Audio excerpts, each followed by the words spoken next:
Keputusan Sijil Pelajaran Malaysia SPM 2024 mencatat sejarah sebagai yang terbaik dalam lebih satu dekad dengan grade purata nasional GPN meningkat kepada 4.49 berbanding 4.6 pada 2023. Ketua Pengarah Pendidikan Dato' Azman Adnan berkata seramai 14,179 calon memperolehi semua A dalam semua subjek meningkat berbanding 11,713 calon pada tahun lalu.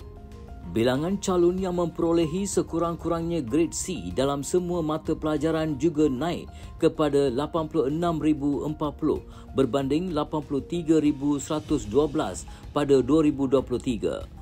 Seramai 136,791 calon atau 36.1% lulus semua mata pelajaran. Jurang prestasi antara calon bandar dan luar bandar juga semakin kecil dengan perbezaan hanya 0.02 mata, katanya dalam sidang media di Kementerian Pendidikan hari ini.